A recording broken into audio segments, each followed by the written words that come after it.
This is Demystifying Instructional Design, a podcast where I interview instructional designers about what they do. I'm Rebecca Hogue, your podcast host. If you like this episode, please leave a review and like the podcast. Your feedback helps us promote the podcast and allows us to bring you additional exciting episodes. Welcome to Demystifying Instructional Design. I'm Nicole Taylor, your guest host for today's episode. I'm currently a student of Rebecca Hogue's in the Instructional Design Master's Program at UMass Boston. I've worked as an instructional designer in higher education for the past 7 years.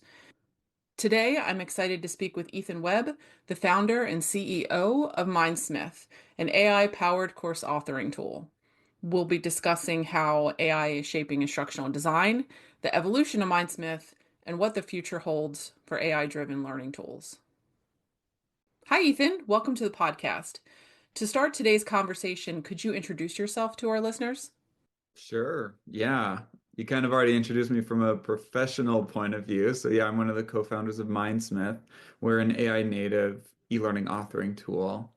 Aside from that, that takes up a lot of my time being a co-founder of a startup, but I also love to ski. We're based here in Utah, so my wife and I love skiing. We love rock climbing. We have a 2-year-old, so that keeps us on our toes. And that's pretty much it about me. I kind of fell into the learning space by accident, as I think a lot of people have. But yeah, I'm excited to be here. Your first interview on this podcast was 2 years ago.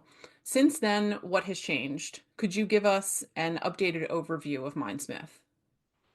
Yeah, when we first came on this podcast, I think we had just started building. It was myself and my co-founder. We were actually still in college. We were building this company while students. And so the product itself has come a really long way. We had just started dabbling into AI. I think when we first started talking, we had kind of launched our first, in startups, we call it an MVP, a minimum viable product. We had just launched, and it was very emphasis on the minimum, I think, when we started on here, especially looking backward. Anyway, so we've really leaned into how is AI changing the workflow of the learning designer, and how can we design an authoring tool around that changing workflow has really been our focus. We've made a few other pivots. We are really focused in on mostly corporate learning. Most of our customers are in the corporate space. We're also more of a generalized tool rather than a micro learning tool. Kind of when we first started, we wanted to stick to micro learning, but since then we've decided we don't really want to pigeonhole ourselves into necessarily one type of learning. So we're a generalized authoring tool, AI native. We do a lot of really cool things, but that's kind of the core of who we are now. When you first launched Mindsmith, did you always envision it as an AI-powered course authoring tool, or is that just the natural progression of things? Yeah, that's a good question. And the answer is yes and no. So what happened was when we first started building, when I first met Zach, he had been in the e-learning industry for a while. And he realized that authoring tools as an industry hadn't been disrupted for 20 years, right? And so he's like, there are some really cool things we can do. At the same time, this was in the summer of 22. There were some other startups starting to gain popularity in the AI space and finding huge efficiency increases. The most popular at the time was called Jasper. It was an AI service for marketers. And basically, it was a wrapper on top of GPT-3. So it was a fine-tuned GPT-3 model, which was a precursor to ChatGPT. And so we did some experiments at that summer of how could we maybe use AI, this new generative AI LLM thing, to help learning designers move faster. And we kind of determined that it was too expensive. It was really expensive back then. You had to fine tune a model, and it was just really difficult to do. So it just didn't make sense. Well, a few months later, after we had done our initial experiments, ChatGPT dropped, and all of a sudden the out-of-the-box models were outperforming these models that people had spent tons and tons of money fine-tuning and training, and it was 10 times cheaper. And so we're like, oh, that just makes sense. So we built a very basic AI feature in an afternoon. My co-founder just threw up something. It was basically a useless feature where you type in the title of your lesson and we just generate the content for you, which obviously when you're creating custom content, that is not helpful. But we shipped this very basic feature just to see how people were reacting to it. And it was incredible. We pushed it out to Reddit and LinkedIn and some of the other forums we were part of, and it like 10x'd our new users and 7x'd our daily actives. And it was really clear that people were thinking about how is AI going to change the workflow of the learning designer. And so that's where we really leaned into sense. How can we design this authoring tool around this new workflow?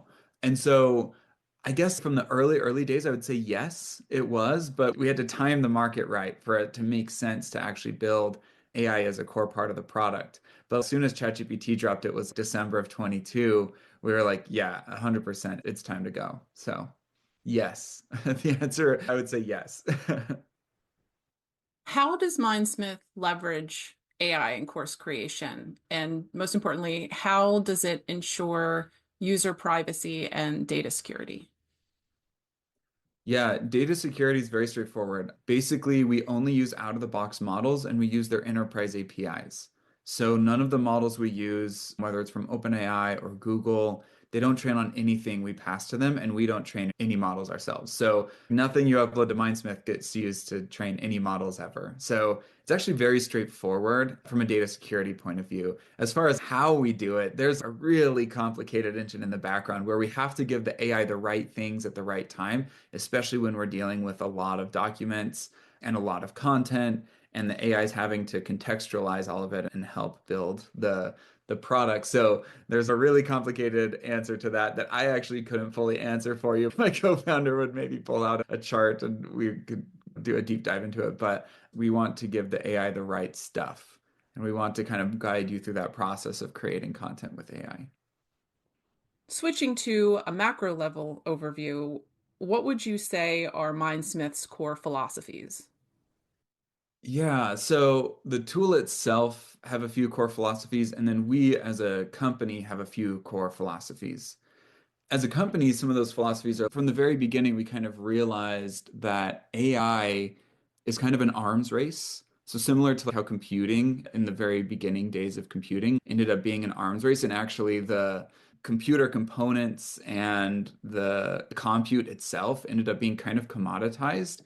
We think AI is going in a similar direction where intelligence or artificial intelligence kind of asymptotes at free almost. And we can kind of make bets assuming that future models will get smarter and will get better. So similar to Moore's law, where every 7 years you have a doubling of the transistors you can fit on a silicon chip. It's a similar thing we believe in AI that this arms race will produce. So that's a core philosophy. It's that the out of the box models will continue to get better, stronger, more intelligent, and actually cheaper. So that's one of our philosophies, and it's been really helpful for us. Some other companies will spend a lot of time fine-tuning a model, which is really expensive, or training their own model, which are both really expensive to get a 10% or maybe 20% efficiency boost. And then 3 months later, a new model will make that irrelevant. So it's been a really good philosophy that for us held true. It also allows us to prioritize the long term in terms of the features that we build. So we don't want to go after what's hot or what's new, but we want to be purposeful about the AI that we're implementing into the product itself and the relationships that we're forming. So those are kind of the core philosophies of the company. I would say from a tool perspective, we're kind of agnostic about how much AI will quote unquote replace the instructional designer. I don't think anyone can or even should try to postulate that. But we do think that the creation of e-learning content will become better and cheaper and faster as AI gets better and cheaper and faster and smarter. So those are some of our philosophies. For our listeners who may not be familiar with the term, could you talk about what out-of-the-box AI models are? Yeah, it's pretty straightforward. We don't train the model. So every time in Mindsmith, when you're prompting the AI, it's a new prompt, basically. So we just use the APIs that OpenAI has, and we provide it with context. And those context windows have gotten really large over time, and as the AIs have gotten smarter. So yeah, out of the box is just we don't train. Now that Mindsmith has been in the market for a couple of years, what key lessons have you personally learned about running an edtech startup? Yeah, A lot of lessons. When we first started building Mindsmith, I didn't have much expertise in the L&D industry, and I really had to fight hard to gain that. So talking to instructional designers, talking to learning leaders, reading about instructional theory and learning about instructional design has been a huge learning curve for me. As I've learned, we've been able to incorporate aspects of learning design into the product itself. And that has been really helpful. And as we've learned more about the workflow of the learning designer, we've been able to incorporate that into really cool parts of the product. So that's been number one, just learning about the industry, learning how people learn, learning some of the pitfalls of e-learning and thinking through how can we leverage AI to maybe fill some of these gaps to make the learning impactful and meaningful and good. So that's been kind of one. I would say also I've had to learn how to do B2B sales, which I think has helped me in other parts of my life. When I started Mindsmith, the only sales experience I had was door-to-door sales, which is very different. I am knocking on a door and I'm closing the deal right there. Versus B2B, you have to be a lot more careful, a lot more considerate. It's much more longer term. It's much more about relationship building. So I've had to learn how to build those relationships. I've also had to learn how to be assertive. When we first started Mindsmith, I was giving away discounts like crazy. I was always like anything to close the deal, bend over backwards for anyone, even if it was bad for the long term of the company, even the long term of my relationship with the customer. I was like anything to get the deal done. And now I can kind of push back a little bit and be like, I can actually teach you about how AI can be used in L&D, and we can tell you how you should buy this product instead of always bending over backwards to the whims of the people we're working with. I mean, we're still very customer centric. Any of our customers you'll talk to, and we respond to customer needs very quickly. But I have learned to kind of hold my ground on certain things, and it's been really helpful, I think. That segues nicely into my next question to shift gears and talk about the user experience. What kind of customer support can users expect?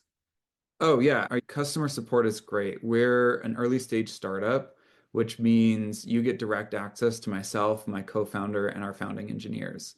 So we have a live chat on our product where you can chat with us directly. And we tend to respond usually within an hour, sometimes within a minute, and at the very longest within 2 business days. And then we fix bugs like crazy. So here at Mindsmith, we ship code every day. There's an update to the software, whether it's a totally new feature or bugs that we're fixing. So it's usually by the next day the bug is fixed as far as if you're experiencing technical customer support. So yeah, very hands-on, I would say, in terms of customer support. How would a user export content out of Mindsmith into something like an LMS? One cool thing about Mindsmith, we invented this thing that we call dynamic SCORM, and we've actually seen other authoring tools start to offer it, which has been really fun, where basically the SCORM file is a link back to Mindsmith wrapped in SCORM, which allows us to do some really cool things.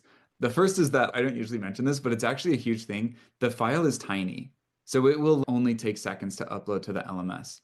The other cool thing is that it's kind of in the name, but it's dynamic. So if you change something in Mindsmith, it updates in the LMS automatically. So this is actually a huge operational headache for a lot of organizations, especially larger enterprises, where if you want to change something, you have to delete it from the LMS, often lose a lot of your tracking, change it in the authoring tool, re-download it, re-upload it, and it's just this whole long process. But for us, it's just a nice, smooth connection between us and the LMS. You can also stage changes if you don't want to do them automatically. We can also do a lot of other cool things. Like another huge headache, especially with multinational organizations, is managing SCORM versions for different languages. So in other authoring tools, you have to export 15 different SCORM files for each of the different languages. But in Mindsmith, you can create a new version for each of the languages that are all saved within one SCORM file. So I could create the Spanish version. We use DeepL to give you the first draft. So we translate it for you. You go in, make any changes, and then you upload just the one file to the LMS. And the file itself will read the device language of the learner and give them the version that matches their device language. So if their phone's in Spanish and you've created a Spanish version, it'll give them the Spanish version automatically, We can also do other cool stuff like we can track engagement metrics that don't typically get tracked in SCORM because SCORM is a very limited lockdown standard. So if you want to see where people are dropping off in a lesson or how they're performing on individual assessment questions, stuff like that, we can surface that. We can also do cool stuff like we can do AI grading and we can pass that grade back to the LMS. So we have a short answer tile where you can give the AI example correct, incorrect answers, and then it will grade the learner and provide that back. So, and then we can do other cool things in the future. If we want to do real-time adaptive learning, or if we want to provide some sort of AI role play situation, we can do all of that stuff with the dynamic storm. The funny thing about dynamic SCORM is we actually built it originally on accident kind of as a workaround because SCORM is a huge headache to actually implement. And we have it now, the static SCORM, your typical SCORM package, but it's so annoying. And so my co-founder was like, what if we just linked it back to us and wrapped it in SCORM? And that was our solution. And it worked amazingly. And we realized we can start to do some of these really cool dynamic things. And our customers have loved it. So it kind of happened by accident, but it's been a huge innovation in the e-learning industry because SCORM is so ubiquitous. Lots of LMSs haven't adopted some of the other standards like LTI or an XAPI can be a real headache to implement. And so you get the ubiquity and ease of SCORM with all the benefits of other standards. So that was a long answer to your short question, but it's a feature that's really exciting to me because it's actually outside of the AI, but it's a really cool thing that we've done that our customers just go bananas over. They love it. You touched a little bit on open-ended questions. What types of assessments and activities can you create in Mindsmith? Yes, we have assessments and then we've got interactives. So assessments are very straightforward. It's multiple choice and short answer. That's all we have right now. I could see us getting into some other cool stuff. We can add grading for some of our other interactives, but that's all we have for assessments right now. Interactives, we have all the interactives you would come to expect, like drag and drop sorting, drag and drop matching. We've got hot buttons. Our scenario feature is really cool one where you can actually generate a branching scenario with AI. So you tell it, this is the character the learner is interacting with. Maybe it's an angry customer. This is my learner. They're a retail employee who has to overcome objections. And I want you to follow a happy path. And when they say the wrong thing, loop them back or something. And the AI will create a first draft of that. And we have this really nice, if you haven't gone into Mindsmith yet, we have this really nice editing interface for these branching scenarios where if you've used Figma, FigJam, or Lucid, you can see the different paths that a learner might go down. We draw them out for you and you can edit the scenes natively in this kind of canvas structure. Anyway, that was kind of tangential. We have branching scenarios and all of the interactives that you would need. Switching over to accessibility. Accessibility is essential for inclusive learning. How does Mindsmith ensure its content is accessible to all learners?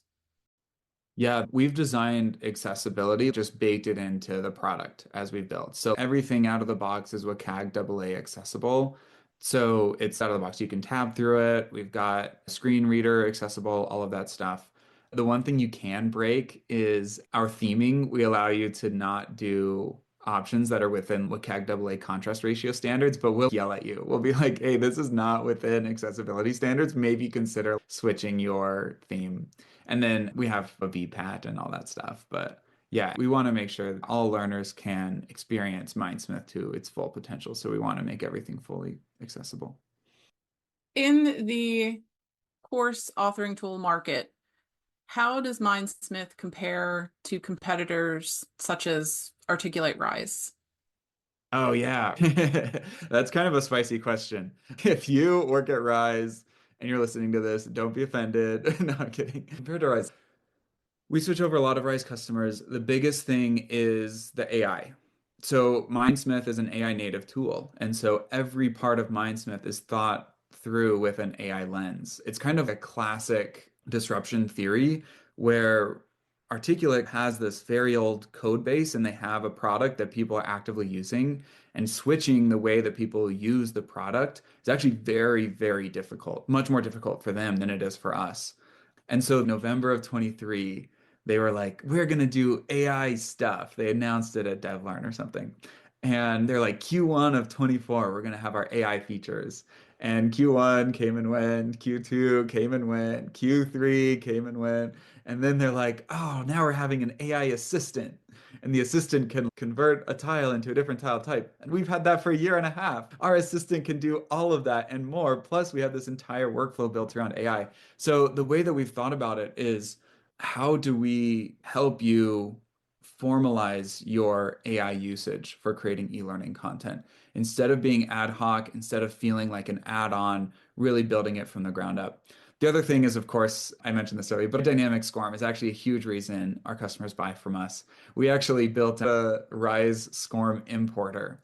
So for our customers who are switching over, they just upload their Rise SCORM files and we'll turn them directly into Mindsmith courses to make it really easy to switch over. And we've got a few other authoring tools in our backlog of switchover that we're building. So the biggest thing, AI, number two is dynamic SCORM. Number three is UX. So Mindsmith is a lot more intuitive. There have been a lot of changes in the way we think about building great products in the last decade or so. And Mindsmith has been able to take advantage of a lot of those things. So you'll notice things are a lot more drag and drop. They're a lot more WYSIWYG. Our branching scenario feature is designed around Figma and Lucid and these just really nice new modern tools. And then we have other stuff. We have real-time collaboration. So you see the cursor of the person you're working with. And that's actually been a huge unlock for a lot of our customers where now people can work at the same time. Instead of having siloed instructional designers working individually, now we can collaborate between instructional designers or also bring other people to the table. If you want to have a SME, a subject matter expert in Mindsmith helping you create content, we can do that as well. So there are a bunch of things, but we're thinking through modern e-learning authoring. If you are comparing the two tools, yeah, I invite you to just try both and decide on which one you like more. Looking to the future, where do you foresee Mindsmith going? Where would you like the company to go? Yeah, this is an interesting one. So there are a lot of directions that we can go, and I actually don't know fully the future of Mindsmith. I know what we're building for the next 6 months, and I know some really cool things that we can build in the next year, year and a half, maybe 2 years. I guess I can talk about a few of those kind of longer term things that we've envisioned. One is we would like to include AI for the entire workflow of the learning designer.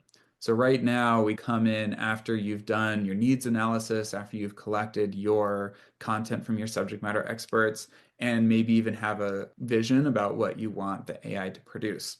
And then you jump in, you tell us your vision, you edit the storyboard, you generate the content, you have an assistant to kind of edit the content, and that's where it ends.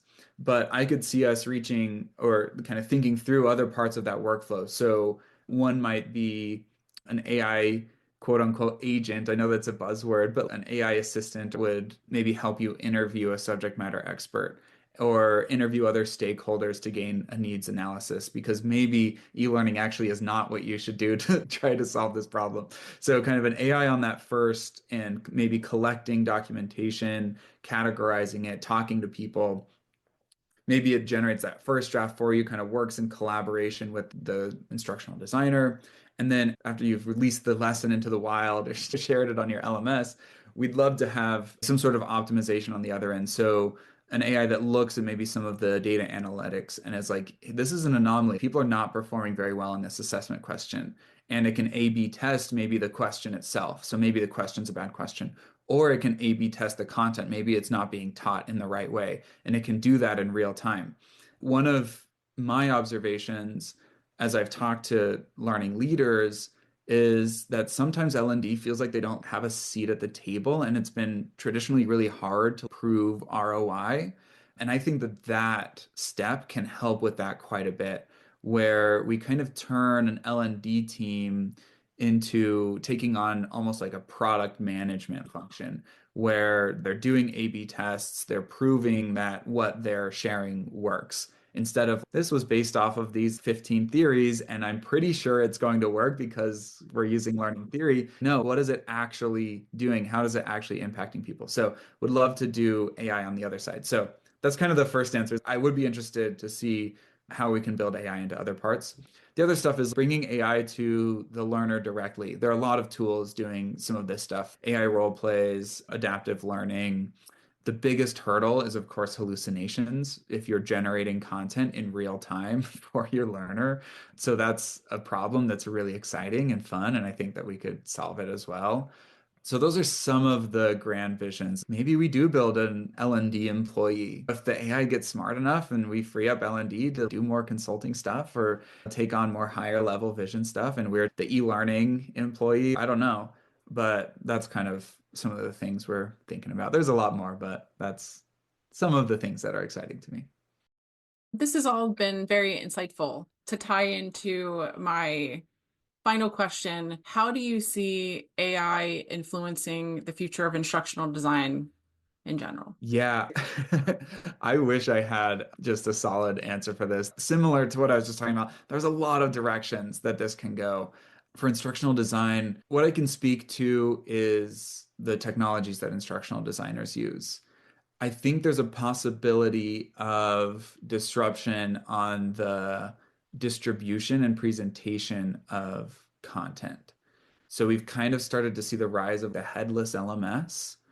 And a lot of people are like, SAS at the end of the day is just a database with a front end to present the database. And as AI coding agents get better, maybe that becomes more commoditized. So I think maybe people are going to rethink how content is distributed and measured and tracked. And maybe it becomes more in the flow of work. And I think AI helps with a lot of that. And it obviously helps with personalization is kind of the obvious answer.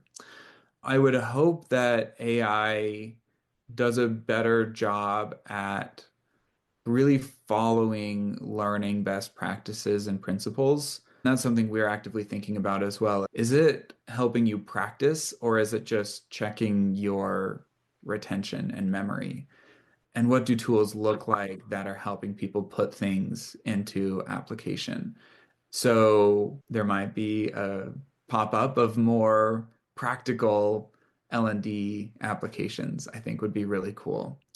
Yeah, that's some of the things that I'm thinking about. I don't know at the end of the day what the future of instructional design is. I know that our instructional designers love moving faster, and AI has empowered them to feel less like order takers. So that's what I'm excited about. I'm excited to empower L&D organizations. Thank you, Ethan, for this insightful conversation, and thank you everyone for joining us today. Thank you for listening to Demystifying Instructional Design. I'm Rebecca Hogue, your host. If you liked this episode, please leave a review and like the podcast. Your feedback helps us promote the podcast and allows us to bring you additional exciting episodes.